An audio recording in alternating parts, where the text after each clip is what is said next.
Hey, good morning, everybody. Welcome back from fall break. I hope you guys all had some fun and got some well deserved rest over this past week and really just got to catch up with yourselves.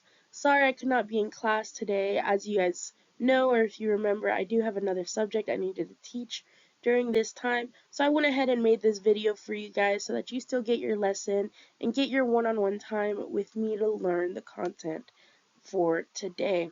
But either way, despite me not being in class, definitely catch me in the hallways to talk about what you did over fall break. I would love to hear what you guys did. If you traveled, if you slept, if you worked, whatever, I would love to hear about what you guys did. And hopefully, over break, I gave y'all your annotations. They were titled The Era of Good Feelings, and you did your annotations that they are checked today and are ready for the lesson. Now, I know things were a little differently when you had Mr. Rooks, but in my class, we're going to change it up a little bit, and you are going to take notes today. So make sure from here on out, you have a journal with paper and a writing utensil to take notes for the lesson for today. Now that being said, let's go ahead and get started. I know it's been a while since we've had class, but let's go ahead and get started because I have prepared a lovely recap for you guys. Now, where we left off right before break, we had talked about Thomas Jefferson, who was the third president of the United States, and he was a Democratic Republican. That was his political party. He had a lot of internal issues, if you remember. And one of the biggest things, if not the most important thing, that he did during his presidency is that he purchased Louisiana in 1803, right? He went along with the Louisiana Purchase when he made a deal with Napoleon, who was the French emperor at the time, and got a really nice deal on Louisiana. And then it ended up doubling the size of the United States.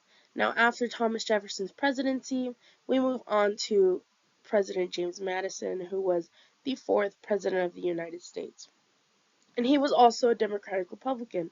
Now, during James Madison's presidency, this is the first time we see the United States get involved in a war with another global power. And that's going to be the War of 1812, which was from 1812 to 1815, right? It was a 3-year war, not super long, not super short. But just as a friendly reminder that during this war, America was fighting with Britain for a variety of reasons. But it's important to note that the War of 1812, that even though we were fighting Britain again, there was no real winner, right? The war starts off with the United States pretty much losing a lot of battles, right? They have more losses than wins. But Britain, if you remember, was already dealing with a bunch of wars in which both America and Britain ends up waving the white flag. They both give up at the same time and ended up calling a truce in 1815 with the Treaty of Ghent in Belgium um, to end the war. So there was no real winner. And now why this is important is because the War of 1812 is going to have a lot of effects on the country, and a lot of major effects. So make sure you guys are writing this down because we're about to get into the important part. So when the War of 1812 ended in 1815, its effects are going to directly correlate with this new era of peace that the United States is going to have. And this time period is going to be known as the era of good feelings, which is going to be from 1815 to 1824. So a little under 10 years. But it is during this time period where the Americans, the citizens of the country, are going to have this sense of peace, a sense of unity, and this really nice, calm time period in the country. Um, and this is going to be a direct effect from the War of 1812.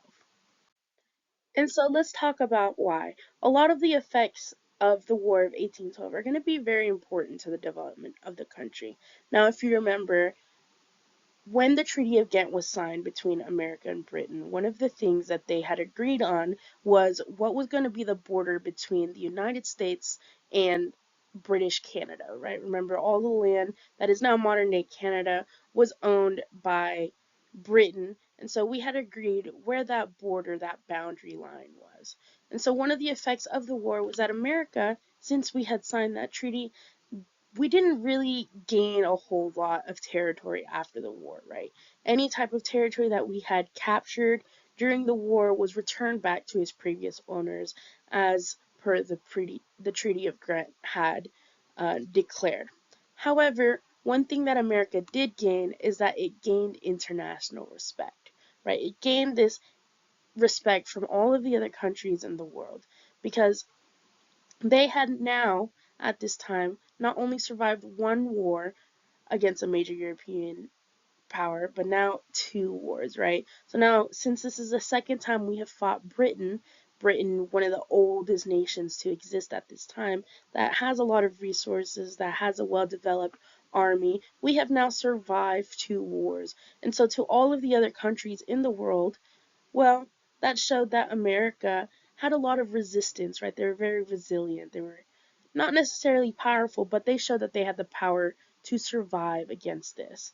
Now, remember that analogy I had made before break. Think about it as America is a skinny 8-year-old boy fighting a 30-year-old bodybuilder that's going to represent Britain, right, in a fist fight. And America,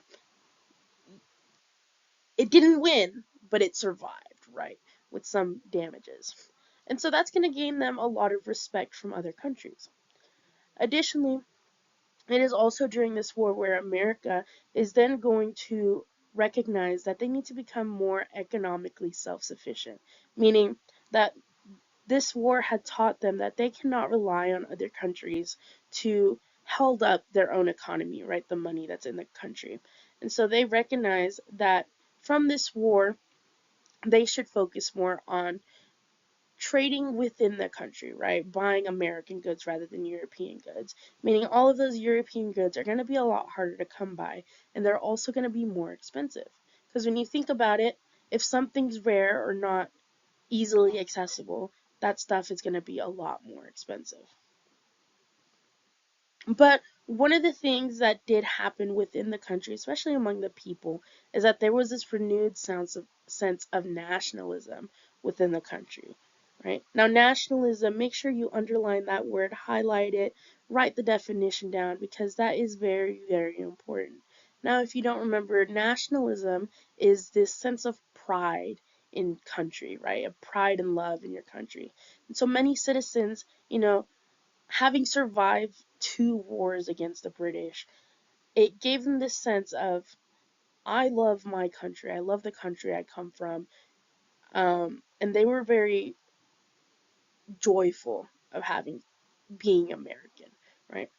And going to see that's also going to lead to a new era of American heroes, right? Prior to this time, many of our American heroes are going to be our revolutionary leaders like George Washington, Thomas Jefferson, Alexander Hamilton, so on and so forth. But it is through this war that we see some new idols rise, like Andrew Jackson and William Henry Harrison, who are going to become important figures in the future. But one of the last effects, and probably a really big one, during this time is that we actually saw the death of one of our political parties, right? The Federalist Party. And we see the country shift from having a two-party system to now having a one-party system, right? And this is going to be for two reasons, right? The Federalist Party died for two reasons. One is that their leader had died. He was murdered. Now, if you don't remember, the leader of the Federalist Party was Alexander Hamilton. He had gotten into a duel with Vice President Aaron Burr. It was really messy. He ends up dying, and now the Federalists don't have a leader. But another reason that the Federalist Party died was because when the War of 1812 ended, there was a small group of Federalists who didn't like that we were giving up in the war, right? They were very angry at this, and so what they said, they said, they were representatives, they said, hey, if you end the war, we're going to take our states and we're going to secede from the country. Meaning that they were going to take their states and they were going to leave the country, right? And so those small group of Federalists, they end up being labeled as traitors, treasonist, um, and they end up representing the Federalist Party because of how loud their opinions were, and that's going to lead to the party's death. But with all of these effects of the War of 1812, it's going to directly correlate into this new era of peace, which, as we know, is the era of good feelings. Now, like I've already talked about, after the War of 1812, we saw the Americans have this rise in nationalism, but they also gained this belief that the United States was destined to be created, right? They said this country was fated to happen. God had intended this country to be created, which is really going to boost, again, their egos, right? Their pride. And really, we also see a rise in a cultural nationalism, right? Not only are they gaining pride in their country, but they're now celebrating a lot of American themes, right? And a lot of these American themes we see to this day, right? Like free will, one nation under God, united, a lot of that stuff, right? So we see these American themes being celebrated, right? But since we saw the death of the Federalist Party, that also means that the country only has one party left, right? That party being the Democratic Republicans. And so within the country, many of the people had this perception that the country was united, right? Meaning, naturally, if there's only one party left, then naturally everyone belongs to the same party, right? Meaning that everyone should have the same beliefs. There should be no cause of conflict. However, that was just the perception. In reality, the country was not as unified as they believed, right? So we actually are going to see the rise in sectionalism happening at this country. And if you look at that word, sectionalism, the key word there is section, right? Meaning a piece of, a part of, meaning that we're actually going to see this country start to break into some pieces, right? And so, despite there only being one party left, those Federalist beliefs didn't just disappear, right? There's still going to be a lot of tensions happening in the country, especially a debate going on over what's going to happen with the National Bank, right? There are some people that still believe that the National Bank is necessary. There are some that believe that the National Bank is going to give too much power to the government. There are still some that believe that we need to have tariffs, which is going to be those tax on all of those exported goods. And a lot of people are definitely going to see and argue that within the country, there's a lot of improvements that needs to be done, a lot of internal improvements, right? So even though we're in this era of peace, there's still some tensions rising during this time, right? But after James Madison's presidency, we're going to go ahead and elect the fifth president of the United States. And that man is going to be known as James Monroe.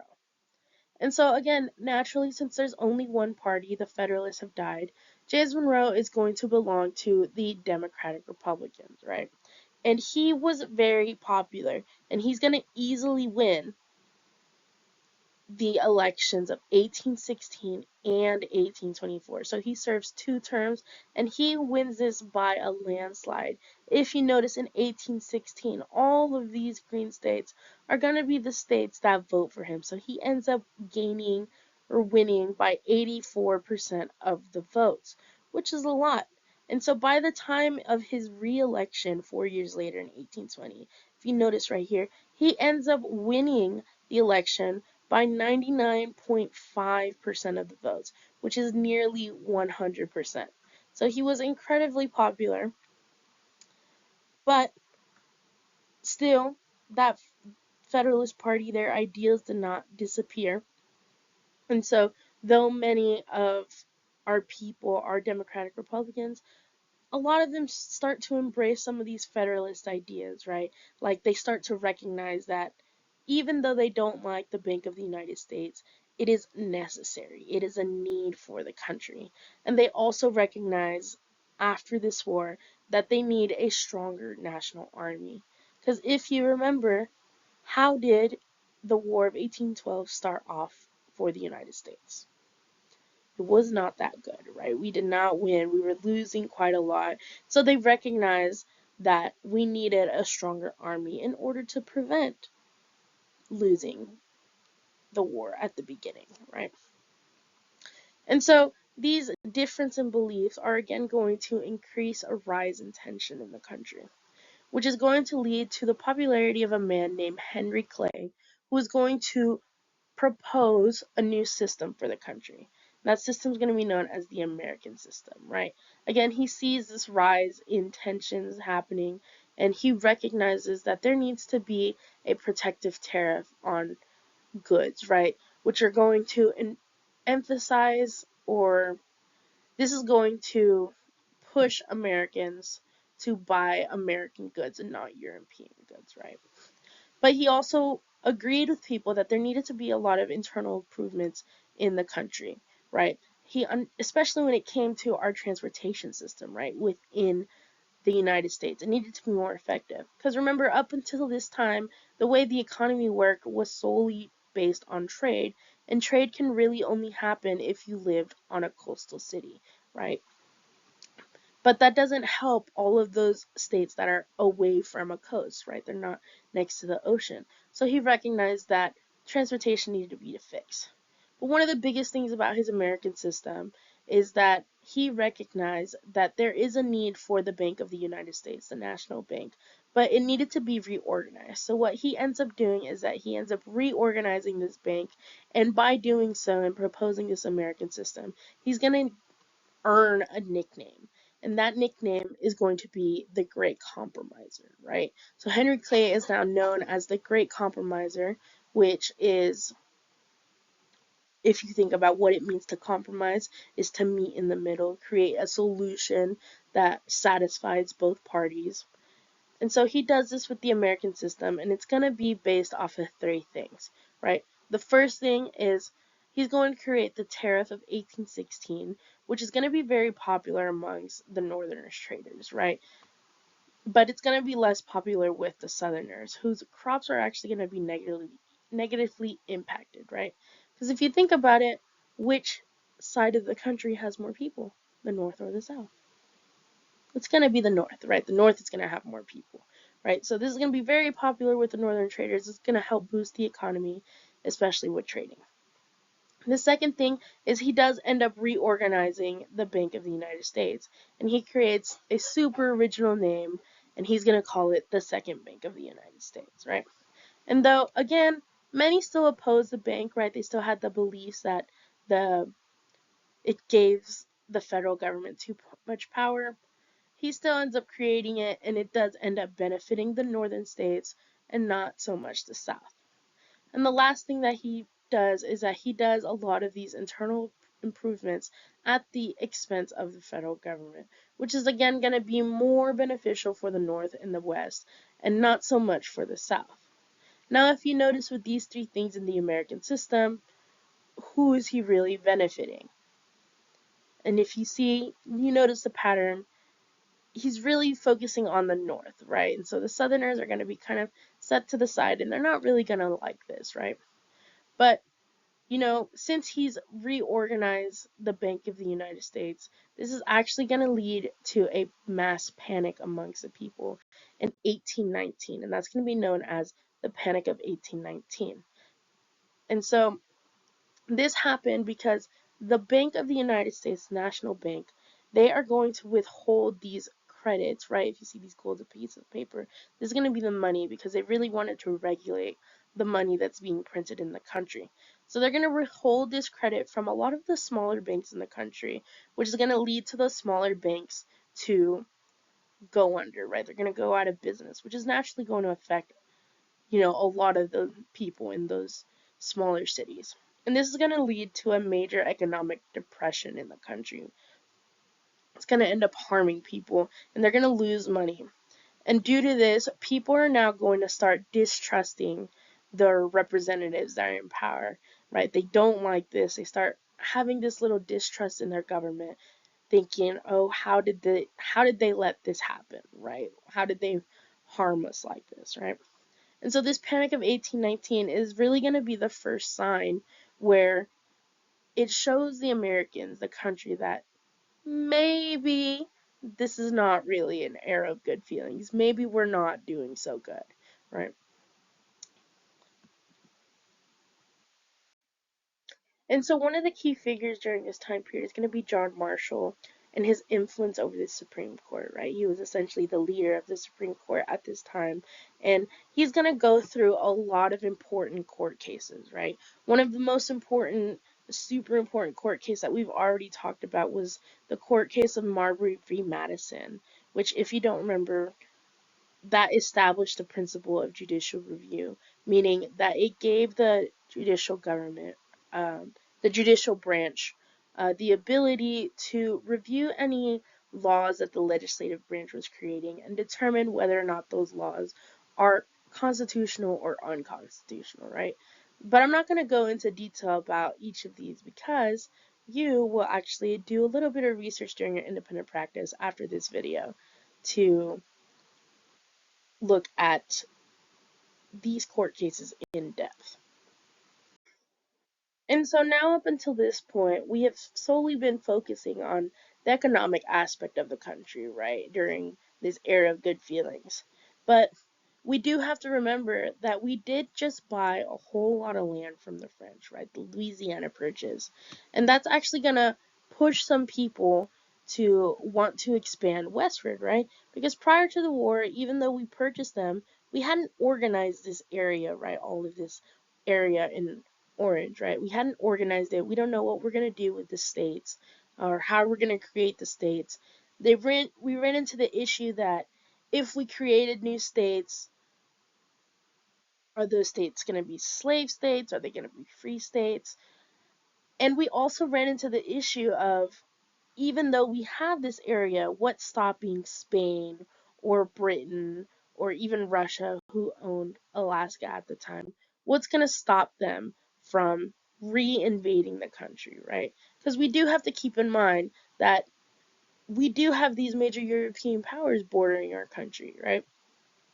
And so again, the people of the country starts to raise a little bit of tensions, and President Monroe, he's going to recognize this, and he's going to work very closely with his Secretary of State, John Quincy Adams, and they're going to create the Monroe Doctrine of 1823, right? And essentially, this is going to be the American government putting their foot down, right? It's them telling the European powers to stay off their lawn, right? Saying, hey, get off my property, right? And this is going to be a official law or rule telling the European powers to stay out of the Americas, right? So this is going to be the Monroe Doctrine line. It says this is the stopping point for them. And because up until this point, the United States really had no way of preventing the European powers from expanding into the Americas, right? But the British did, right? The British, they had their own reasons for wanting to keep other Europeans out of the Americas, but the Americans, they didn't have an official way. So in reality, the Monroe Doctrine is going to be a lot more symbolic with the United States and their belief that this line is their property line, and everything beyond this line was off limits to Europe. But since this is the Americas and it's on the other side, it's their property, this is going to reinforce that belief that the Americans are able to do whatever they want within their own lands, right? Within their own country. And so, with that belief, again, we raised the issue of, hey, we have all this land, right? All this land in Louisiana. What do? Right? We half the country is split in believing that we should abolish slavery, right? We should get rid of it, make it illegal. And the other half, the Southerners, are having their belief that, hey, slavery is necessary for their economy, right? Without it, the economy is going to fall. And so the great compromiser is going to come in and he's going to save the day again, right? The great compromiser being, Henry Clay. He's going to come in, create a whole new compromise, and that's going to be known as the Missouri Compromise, right? Henry Clay comes in, he saves the day again, solving the tensions that are rising within the country. And so the Missouri Compromise, what it does is that he says, okay, we're going to create a whole new state, Missouri, it's right here. Um, and that state is going to enter the country as a slave state, meaning slavery is legal, they are allowed to have slaves. But in order to keep that balance within the country, we're also going to create a new state known as Maine, and that state's going to be a free state, right? Since we're creating a new one that's going to be a slave, we have to do another one that's going to be a free state, right?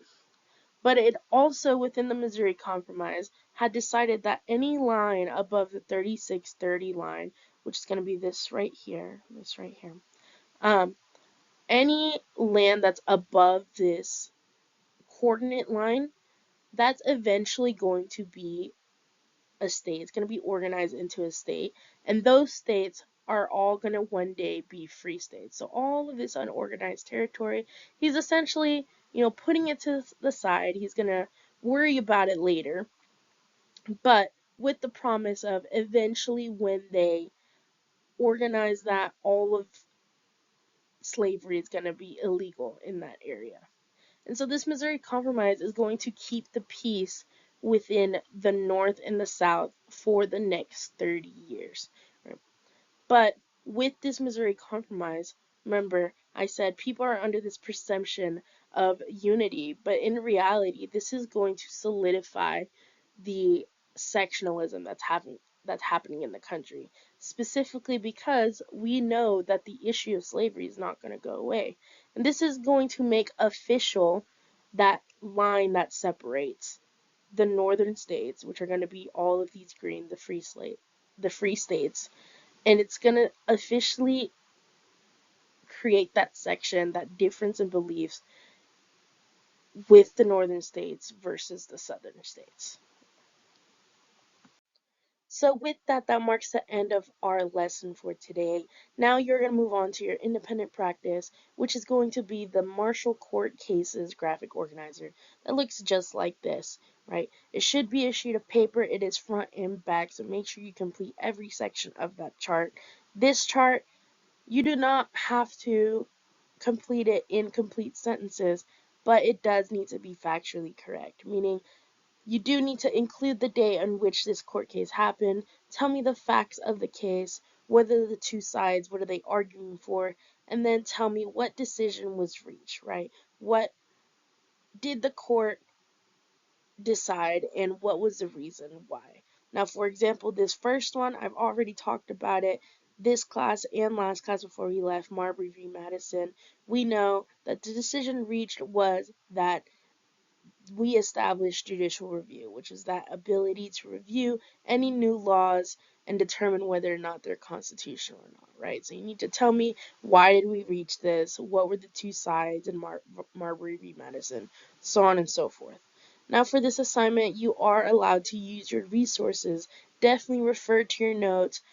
Work with a partner, work with the friends, refer to the PowerPoints and the readings that are on Schoology to find the answers. And I want you to use Google as a last resort, right? You are allowed to use Google, but make sure that it is the last resort that you do. It's your final option if you can really not find the answers, right?